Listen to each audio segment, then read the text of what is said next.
All right, so if you've seen some of my short form videos, here's where we're at.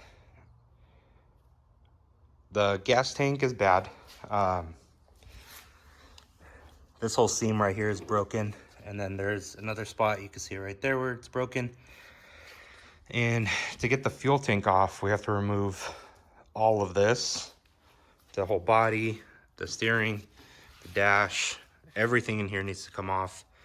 And then I'm assuming from the bottom, the drive system needs to be taken off as well. And honestly, I'm not that invested in it right now. Trying to see if it's gonna run under its own power, if I can move it. Once we come to that conclusion, then I will start spending some serious money on it, or real money, I should say, and fix it up and get it running properly. So right now, I spent $7.99 on a new Amazon special.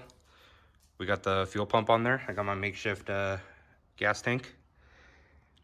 And we've gotten it to fire and kind of run just for a second. I've disabled most of the safety switches. I got this one just kind of disabled this way for right now. And the battery is still bad, but I got it good enough that it'll run with a jumper. So every time I go to try to start it or something, I just put a jump pack on it. But where we're at right now is we get it to fire, but it won't stay running. And here's what I found. When I took off the fuel shutoff solenoid, it's completely gunked up. It's kind of hard to tell here, but you can kind of see how sticky it is coming off. So that should just be fuel. It should be liquid. It should not be like that. And obviously this isn't working. So it's supposed to go in and out when it gets power. And so it's not moving right now. You can kind of see there. So where we're at right now is that it's not running under its own power. It does have air and spark because it is firing. It's just not getting fuel to stay running. So we're gonna take the carburetor off right now.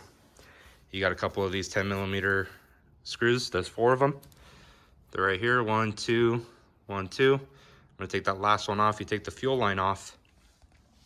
And then you just gotta take off these linkages and stuff once you do that. But we're gonna get this off. We're gonna get the carburetor cleaned out because it's obviously gunked up. We've seen it. And so I'm gonna tear it apart and see what it really looks like in there. So we got a new carburetor. The old one is still on there, but it was so gunked up, it was just unusable. I did get it to start and fire, but even after cleaning it, I believe that some of the gunk or whatever is in the fuel lines or just remaining stuff that's in the carburetor, you know, hidden, worked its way back into the jets, and it just clogged it all back up again. And honestly, it's gonna be a reoccurring thing no matter how many times I clean it. So I just opted to get a new carburetor. I've heard it start, I've heard it fire, and I know it'll run. It just needs the proper ratio and it needs to work right. So we got this package off of Amazon. Came with some extras. This is all cheap stuff. This is not quality stuff, but I mean, it was free. Came with the oil filter, some gaskets, an extra, I have a spare fuel pump now. Fuel filters, spark plugs, probably never gonna use those, but I may use them if we're like in a bind or something. But most importantly, came with a new carburetor. There we go. Looks good. This is gonna be clean. We're gonna clean out the fuel lines, make sure that nothing gets into this.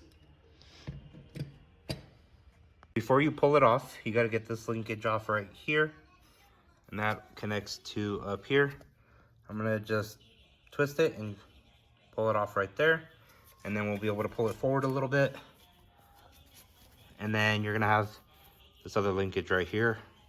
And you should be able to just pull it off. To get the carb off, you're just gonna have this hose on the back. Just be careful with it, it might be brittle depending on yours. You just slowly pull that out. You'll be able to move the carburetor a little bit. and you're gonna kind of have to turn it to the side, and at the same time pull this, get this linkage out right here, the one that I showed earlier. From there, you're just gonna pull it off, and then you're gonna have these two bolts right here. They're 5.5 millimeters. And then you're gonna have, once you get these two off, you're gonna have this linkage here that you can pull off, and then you'll be able to take the I believe this is the choke. You'll be able to take this off and remove the carburetor. With those two linkages off and the front one here, we can go ahead and take the carburetor and take it to the bench. Now that we're at the bench, we can take apart the carburetor. You're gonna have these 4 nuts right here that we're gonna take off, and they are 10 millimeter. Next, we're gonna take the bowl off, 2 screws, and then we're gonna take this top plate off. All right, we're getting the new carburetor on. We're already checked it, made sure everything matched up.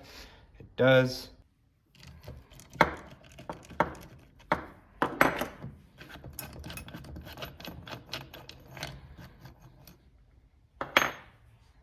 Anything that you do work on that is over 10 years old, you're gonna run into issues.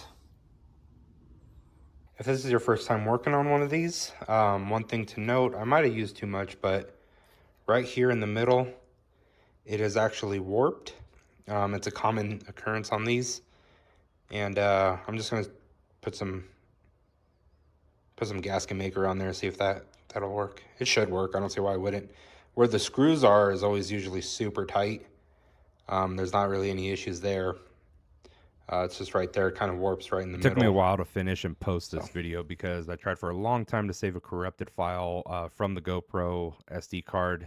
It was, unfortunately for the reassembly of the carb, really upset about it because it takes such a small and simple job and makes it such a headache due to editing and filming. But so unfortunately, here's a shot of the carb back on the engine. Again, I'm really sorry, but I hope that this is still beneficial to your build.